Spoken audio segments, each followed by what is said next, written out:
সুনামগঞ্জে বন্যার শঙ্কায় দ্রুত ধান কাটছে কৃষকরা। এই নিয়ে আরো জানাতে যুক্ত হচ্ছেন সহকর্মী শাহবাজ আহমেদ মান্না। মান্না, হাওরে ধান কাটার সর্বশেষ পরিস্থিতি আমাদের জানাবেন। ধন্যবাদ নেন্সি। আমি যদি আপনাকে সুনামগঞ্জের ভুরো ধান কাটার বিষয়ে যদি আপনাকে বলি, সুনামগঞ্জে কিন্তু এখন আসলে পুরোদমে কিন্তু ধান কাটা শুরু হয় নাই।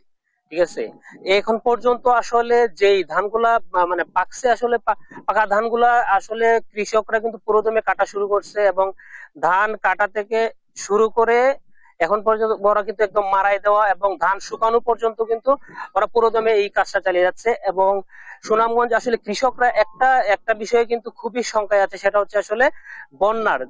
গেল কিছুদিন প্রতিনিয়তই আসলে কিন্তু প্রতিদিন রাতে কিন্তু আসলে এখানে বৃষ্টি হচ্ছে, এবং গতকালকে সুনামগঞ্জ জেলা প্রশাসক মহোদয় একটা প্রেস ব্রিফিং এর মাধ্যমে পানি উন্নয়ন বোর্ড এবং কৃষি অফিস অধিদপ্তর সহ 3টা মন্ত্রণালয় এর ঊর্ধ্বতন কর্মকর্তা মিলে কিন্তু আসলে একটা প্রেস ব্রিফিং করেছেন যে আগামী 18 এপ্রিলে দিকে কিন্তু ভারী বর্ষণের হওয়ার সম্ভাবনা বেশি। জেলা প্রশাসক মহোদয় কিন্তু আমাদের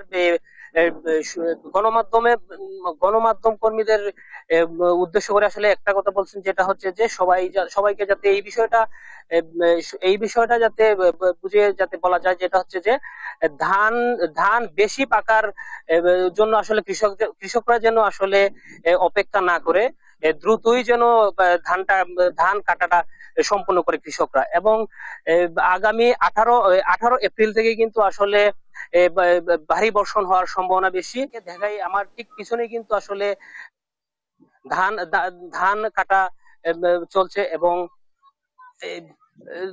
চলছে, এবং এখানে ধান কাটার পরেই কিন্তু ধান কাটা সম্পন্ন করে কিন্তু আসলে এই ধান মারাই দেওয়া এবং ধান শুকানো কিন্তু এই পুরোদমে কিন্তু চলছে। এবং ধান ধান ধান কাটা ধান কাটার পাশাপাশি কিন্তু ধান যেই এই গরু ছাগলের খাবারের জন্য যেই আসলে খড়, এটাই কিন্তু আসলে ওরাও এটাও শুকানো শুরু করেছে। এবং এটাই ছিল কিন্তু আমার কাছে সর্বশেষ এই তথ্য সুনামগঞ্জ থেকে। মান্না, আপনাকে ধন্যবাদ। দর্শক, সুনামগঞ্জ থেকে আমাদের সঙ্গে যুক্ত হয়েছিলেন সহকর্মী শাহবাজ আহমেদ মান্না।